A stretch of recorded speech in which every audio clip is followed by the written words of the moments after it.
Good evening, everybody. This meeting is being live streamed on the Council's YouTube channel.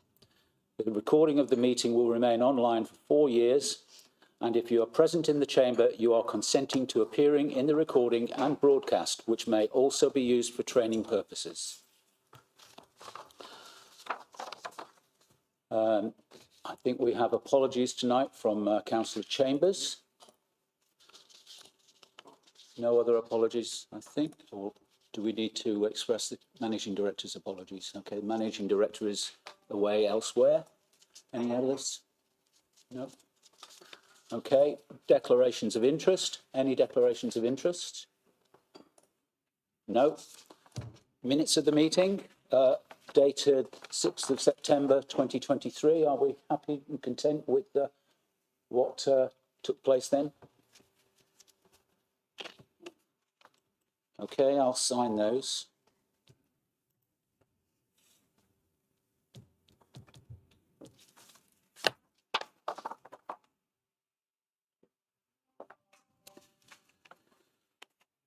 Public question time. I think there was one public question. Councillor Norman, you're going to read the response. We received one question from a member of the public. The question reads as follows.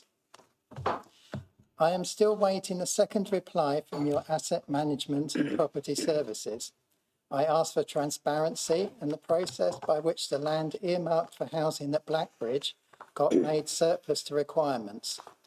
My email was sent under the Environmental Information Regulations and they had 20 working days to reply, but I am still waiting 3 months later. The process did not adhere to paragraph 99 of the NPPF, exception 1, whereby a robust and up-to-date assessment should be done.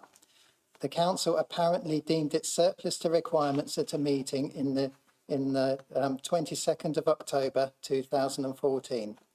Did the council show that purpose of the appropriation was in the interests of proper planning for the area and with regard to its current use for sport, or was it for the purely financial motive of being able to release the rest of the land to the City Council, BCCBS, for a nominal amount?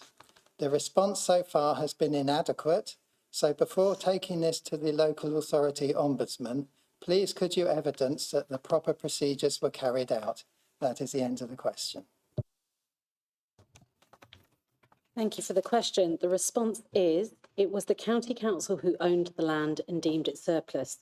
The question refers to the actions and procedures of the County Council, and hence the question should have been raised with the County Council. We are not aware that the City Council has received any request under Environmental Information Regulations.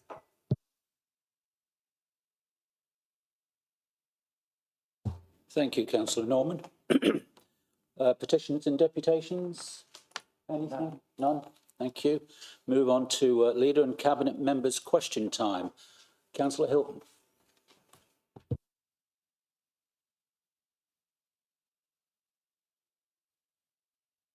Councillor Hilton, if you could reference which question you're asking a supplementary on, and we will endeavour to get replies for you. Thank you, Councillor Cook. I'm going to be very formal now I'm on camera. Richard, I don't have questions for supplementaries for question 1 or 2. I'll go straight to question 3, and that's to do with the Eastgate Market and the Greyfriars Quarter Regeneration Project, which my group fully supports. March 2026 gives us just 2 years to deliver the project. I assume we shall have to buy in expertise to deliver such a project. From memory, our bid document provided for a City Council contribution of £1.5 million on top of the £11 million that we are getting from the government. With the inflationary costs in design and construction, this figure might rise. Are you confident that the Council has the resources to raise its contribution if it is required to ensure a successful delivery of this regeneration project in the Greyfriars area of Gloucester.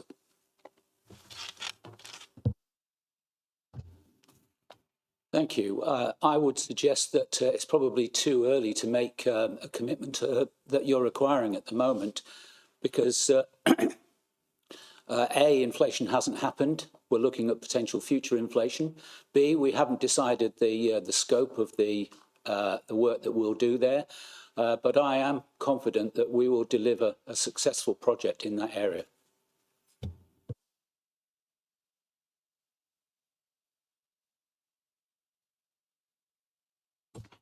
Thank you. Question 4 on the same subject matter, really. This is a very important regeneration project that needs every member's input and full public consultation. When will the project plan be made available to elected members? It is important that everybody is involved, and also those members that will be elected at the May elections next year. It mustn't be a project that's kept to an exclusive few people in this council. It must be one that's shared with everybody on the council and that everybody has their input. So when do you think the project plan will be available for us to look at? I'm told it will be available by March for you to look at, and you have my assurance that members will be included in it. Thank you. Question number 5 to do with the fact that we don't employ professional gardeners. Other councils, I believe, employ professional gardeners through the Ubico contract.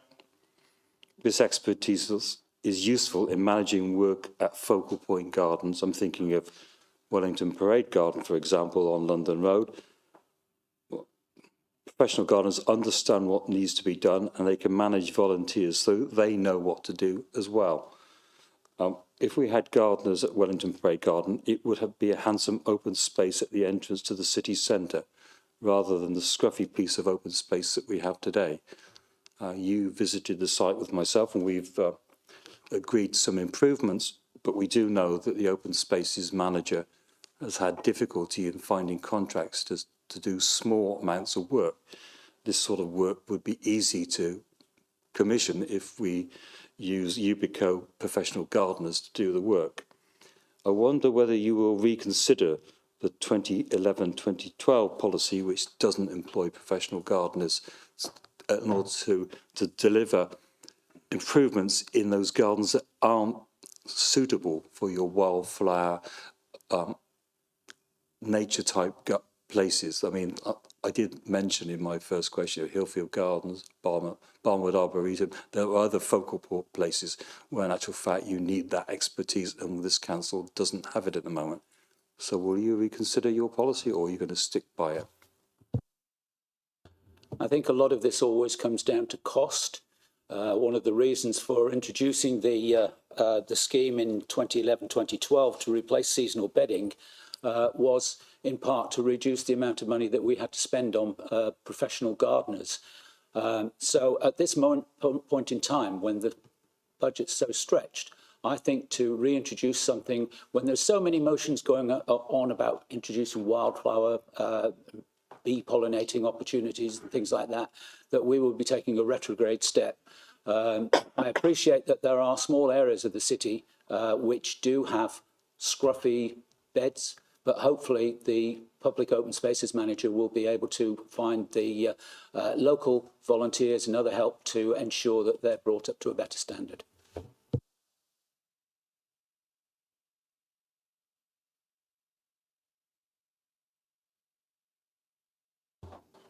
Councillor Wilson.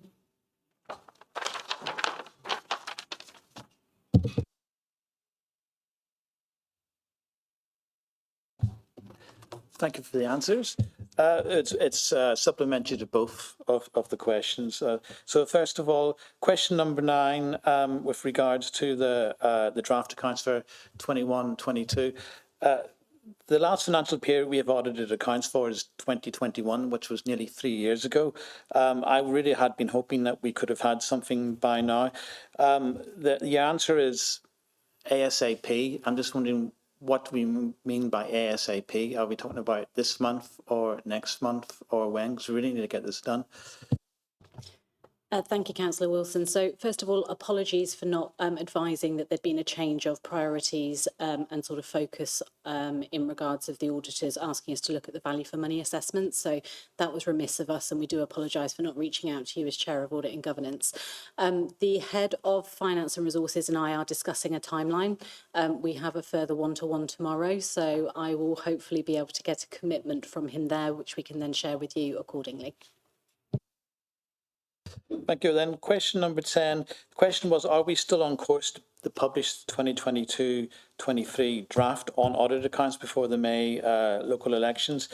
The answer is here that's been given is we are still working on it, not we're on course. So I'm wondering, so this the original question again, irrespective if we're working on it or not, are we on course to have those draft accounts published before the May local elections?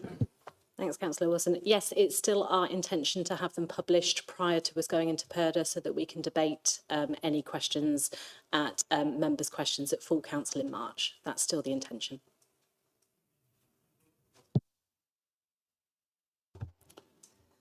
Councillor Hadley.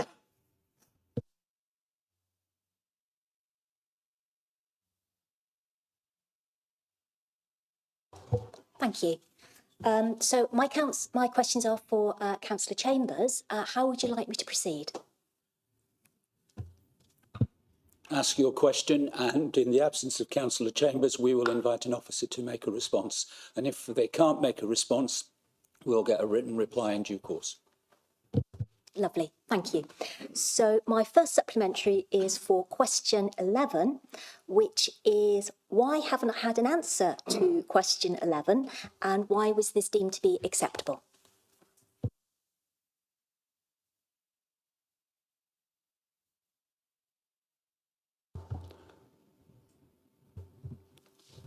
Head of Place. I wasn't able to find a date, but I can try and find a date for you, given a bit more time, and I can respond to you in writing. Lovely, thank you. That's an answer. My second question, I think you've partly answered, is why have I got an answer for question 12, but I hadn't had a question for question 11, and that's because you hadn't been able to find the answer, so thank you on that. I've got a supplementary for question 13.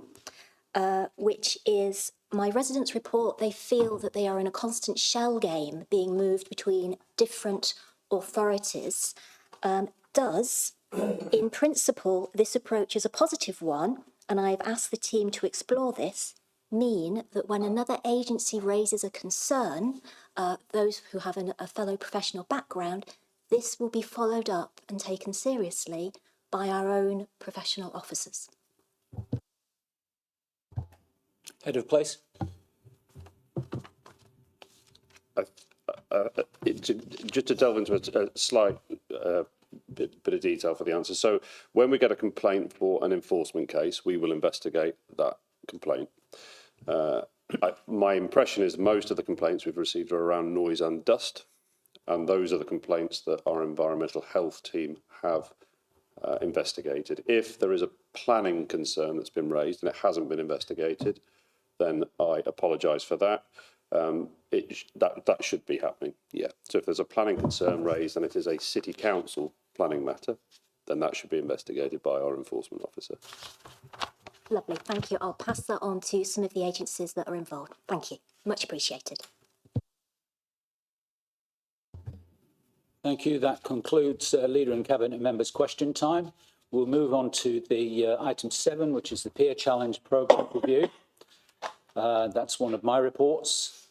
And this report is to share findings from the Corporate Peer Challenge Feedback Report following from their visit in October 2023 to review the Council's progress towards the implementation of the recommendations from the Peer Challenge, which took place in November 2022. Cabinet will be asked to resolve that the progress report be welcomed and shared with members, officers and partners involved in the process and made available to the public via the Council's website. The peer team considered a number of themes and were asked for feedback on how the Council responded to the cyber incident and whether the Council's work on tackling inequalities was improving outcomes. 10 months elapsed in order to give time for senior management to make progress with an action plan following the peer team's initial recommendations. The peer team saw evidence of our evolved approach to performance management through a council plan update. They welcomed the increase in senior management capacity and that a permanent monitoring officer had been appointed. They noted the major projects reporting framework. They also noted that the whole council review of the cyber incident was underway and repeated how well they thought the council had performed during the incident in sustaining services. The full details of the Corporate Peer Challenge Progress Review forms Appendix 1, while Appendix 2 outlines the peer team's feedback on the Council's action plan towards implementing the initial recommendations from the original report of November 2022. Open it up for any comments from other members. Thank you, Leader. I think it's really worthwhile just placing on record our thanks to Hugh, Linda and Catherine, who returned for the follow-up visit. It was a really productive day and they were very helpful in their approach in extracting information from everyone that they spoke with. I think it's also really important to highlight the positive feedback that was given from the managers focus group in the respect that the managers of the City Council were incredibly engaged, passionate and I think we're very much enjoying bouncing off each other in that session and giving really good feedback as to positives and potentially negatives within the authority. So it's great to see that we have that transparent culture and that it's really great to see that we've made great progress on the action plan, and I'm more than confident that we'll conclude that work in the near future. Thank you. Councillor Lewis. Thanks, Councillor Cook. Leader, whatever. These sort of events and whatever, where we use them as a critical friend, because sometimes when you get involved in your own, you need outside people to come in and say to you, no, why don't you do it this way and this, that, and that. And it was very pleasing that on the whole, it was a very, very positive event. And the recommendations are being adhered to as much as possible and as quickly as possible. And I think it was just a good way of, it was like scrutinising yourself, but with others doing it. Yeah, it was very good feedback. Thank you. Councillor Padilla. Thank you, Leader. I particularly welcome the peer team's recommendation for us to develop a strategic priority framework for tackling inequalities. I know that with partners, including the NHS, we have been dealing with health inequalities for some time now, but it is also good to note that we have adopted an EDI strategy, as this helps tackle inequalities quite significantly. It helps address systemic barriers, improve access to healthcare, and promote equal treatment for marginalized or disadvantaged groups, thereby reducing health disparities. Because we have this in place, and because we shall continue having it, the City Council will be seen as one which has created an environment that is more inclusive, accessible, and responsive to diverse health needs, contributing to better health outcomes to all individuals. I welcome the report and I support its adoption. Thank you. Thank you very much. All happy to accept the resolutions?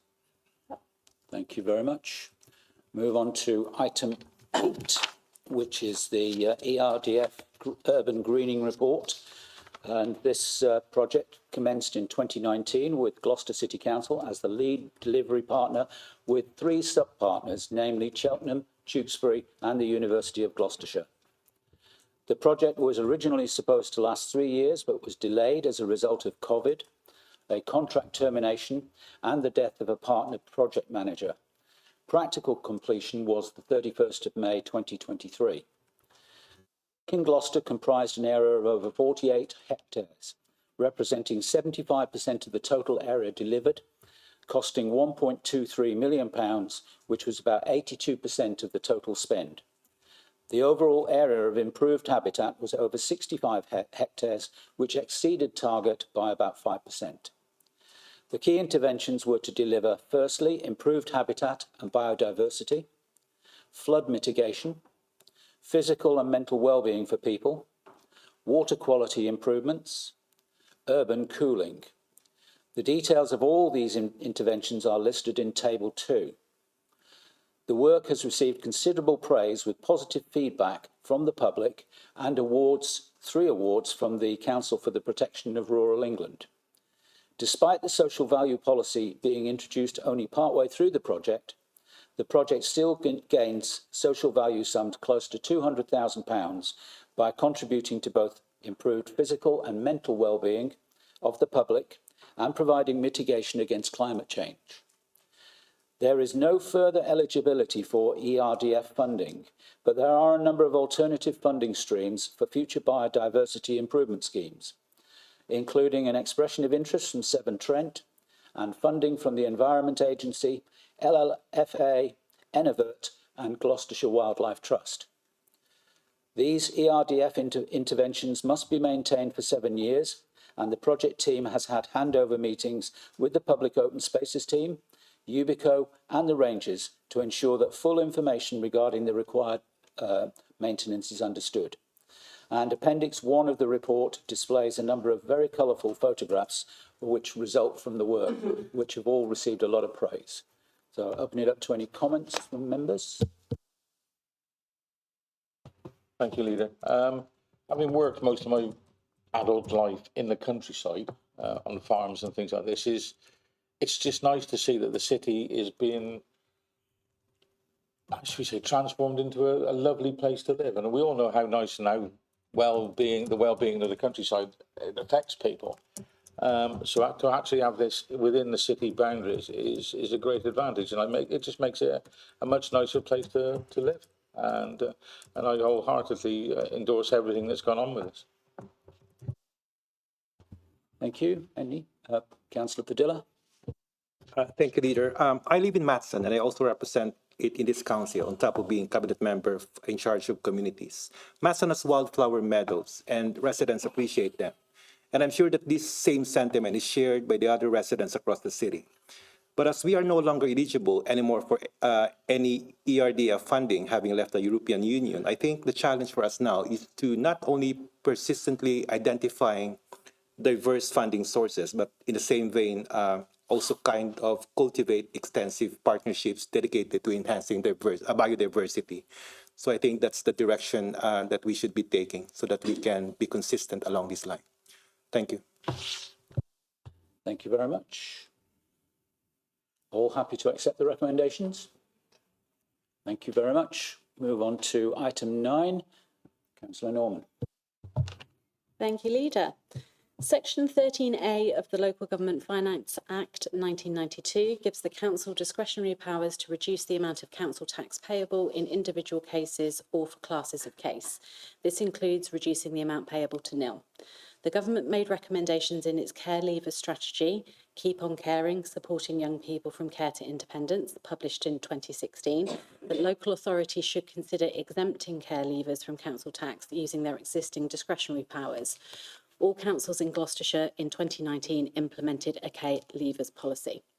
Cabinet, we are now being asked to strengthen our current policy so that the definition of a care leaver for the purpose of the policy be changed to the following.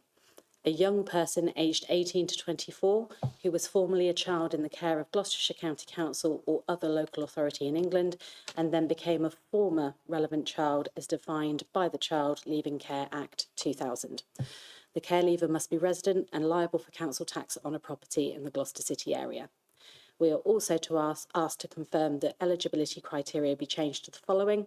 A care leaver must be aged 18 to 24 years of age to qualify for a reduction under the council tax discount scheme for care leavers, and a care leaver will cease to qualify for the discount from the date of their 25th birthday. I'm certain that all of Cabinet will support this, as I do think it's just strengthening the commitment that we already have to care leavers, and hopefully it's an opportunity to give them that additional support in their transitional years from being part of care and coming into adulthood. Thank you. Thank you very much. I think my thought about this is that many of these people who have been in care throughout their years of growing up had something of an unstable upbringing, which makes learning difficult and makes them learning how to look after a house and a budget. So to give them a little bit more time to develop those skills, I think these extra few years is going to be beneficial. Open it up to any other comments from anyone else. Councillor Padilla. Thank you, Leader. Supporting our care leavers is crucial as they face unique challenges as they transition out of the care system into independent living. Providing them with adequate support helps in ensuring they have the necessary resources, guidance, and emotional assistance to navigate this critical phase, increasing their chances of leading fulfilling lives, finding stability, and integrating successfully into society. I support the recommendation. Thank you very much. In that case, I'll ask Cabinet if we're prepared to accept the resolutions. Thank you very much. Move on to item 10, Council Tax Second Homes Premium and amendments to the Empty Homes Premium. Councillor Norman. Thank you, Leader.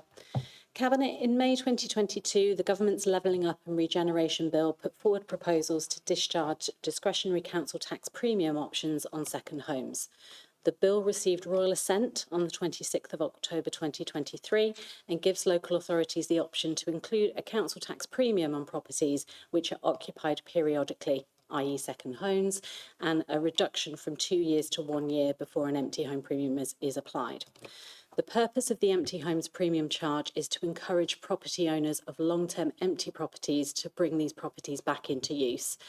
These can have negative effects on communities associated through long-term empty properties, which can fall into disrepair and can be the subject to antisocial behaviour such as squatting or vandalism. The rationale behind charging the 100% Empty Homes Premium for long-term empty properties currently empty for more than 2 years but less than 5 years to become empty for more than 1 year but less than 5 years is to provide owners with a further incentive to bring empty homes back into use, thus supporting the aims of the council's long-term empty property strategy as well as generating additional council tax income. The purpose of the second home premium is to close the loophole where furnishing an empty property negates the empty home premium charge, and hence that's why we need to bring forward both of these recommendations at the same time. These papers will also be heard at full council at the end of January, and I hope everyone will support them. Thank you. Thank you very much. I note that the government is encouraging us to do this as part of the Levelling Up and Regeneration Bill. We really need to bring these homes back into reuse to help with our the issues regarding homelessness in this city. Very difficult for people to find properties, so we need to maximise the amount of properties that we can make available in this way. And also, if they don't choose to, we get some additional revenue. So I'd be happy to recommend that the council adopt these resolutions. Any other comments from anyone else? Councillor Lewis? Thanks, Leader. I mean, for me personally, I think it's just a no-brainer. It's a win-win situation. We either get the house back into occupancy or we get money from them. So as a council and as a community, obviously we'd like the houses used and the homelessness can drop and people actually have decent houses to live in. But like you say, if they want to keep them empty, well, they're going to have to pay for it. So I think it's a win-win situation. Thank you. No other comments?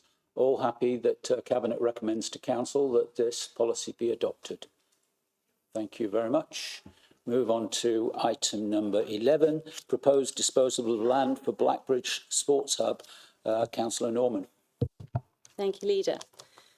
A Cabinet's decision was made on the 12th of July 2023 to agree to accept the transfer of public open space land from Gloucestershire County Council and then for the land to be leased by way of a 125-year lease to Blackbridge Charitable Community Benefit Society, otherwise known as CCBS.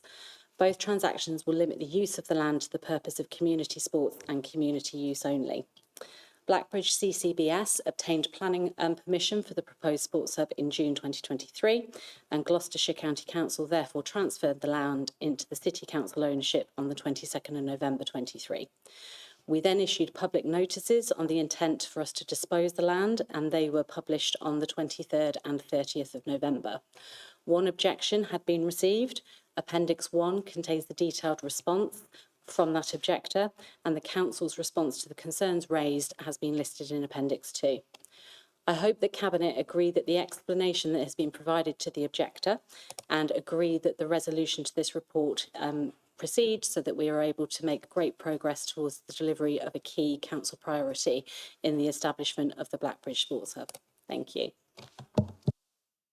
Thank you very much. Any comments? Councillor Lewis.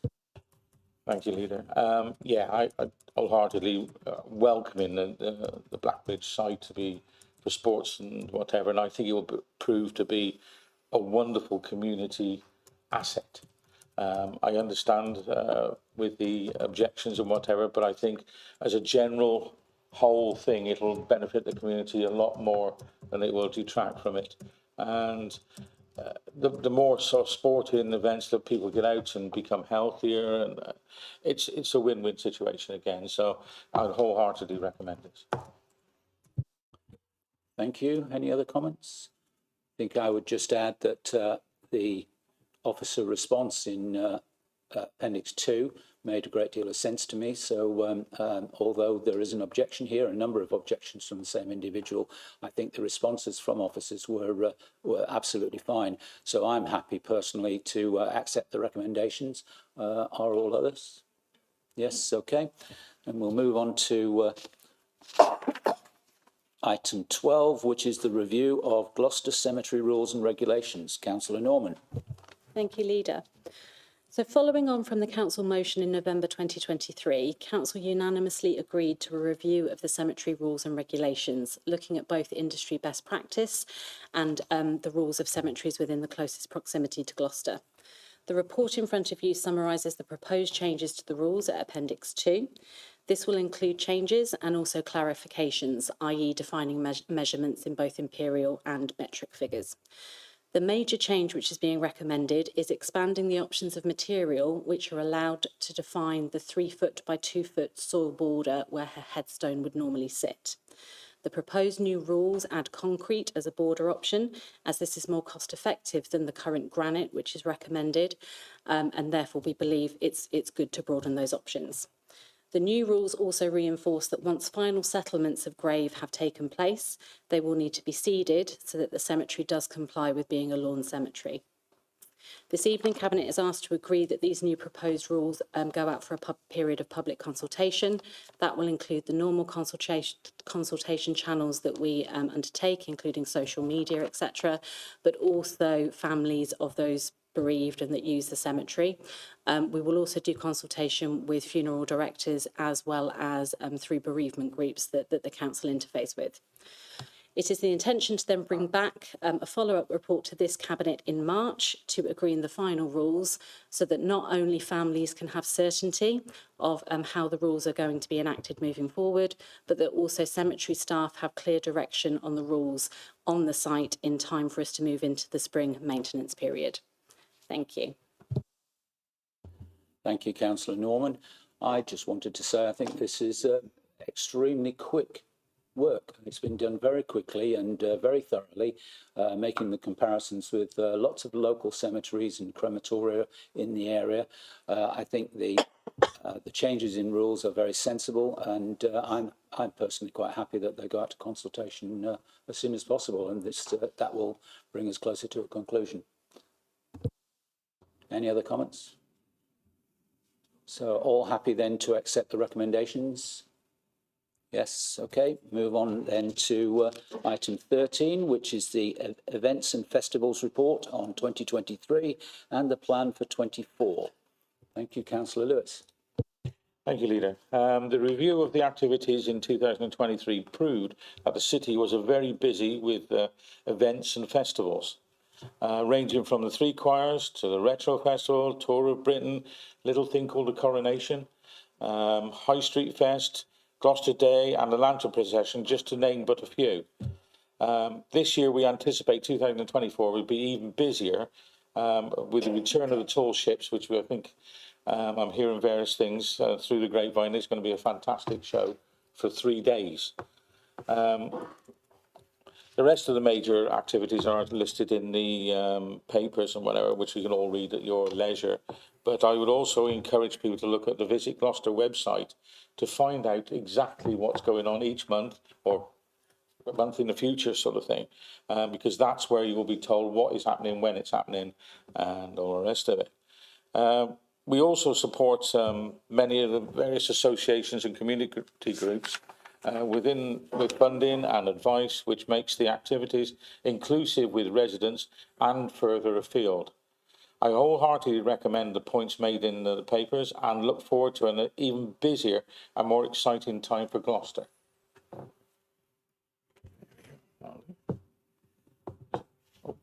Thank you, Councillor Lewis. Councillor Padilla. Thank you, Leader. Allow me to commend the work of our Cabinet colleague, Councillor Lewis, Cabinet Member for Culture, and Phil Walker, our Head of Culture, and his team. For one, I like how our city became welcoming to more ethnic minority festivals, Jamaican, Polish, and Filipino heritage, for example, with the Heritage Days celebrations.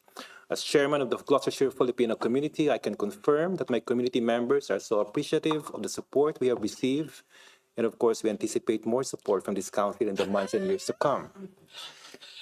Beyond enhancing the city's cultural reputation, these festivals create spaces for dialogue, understanding, and appreciation of different cultures, ultimately enriching the city's social fabric and fostering a sense of belonging among diverse communities. I support the recommendation, and I look forward to ongoing support. Thank you. Thank you, Councillor Padilla. I'm actually only going to say that I think you did really well in 2023 and roll on 2024 because I think it'll be a great year. But I think you want to make a response to Councillor Padilla. Yes, well, not so much, just an add-on, I think. I mean, I want to thank Philip and all the team with all the various events going on. These things don't happen overnight. They are planned years in advance, some of them. And it is not just Gloucester that is benefiting, the whole of Gloucestershire benefits with extra, I think we get something like 2 million people coming in now.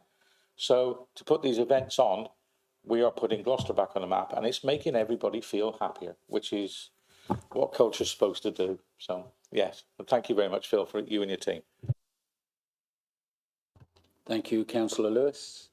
All happy to accept the recommendations? Okay, good. We'll move on to our penultimate item, agenda item 14, I'm not sure. It's no longer exempt, so it's 14, right? So Councillor Norman. Thank you, Leader.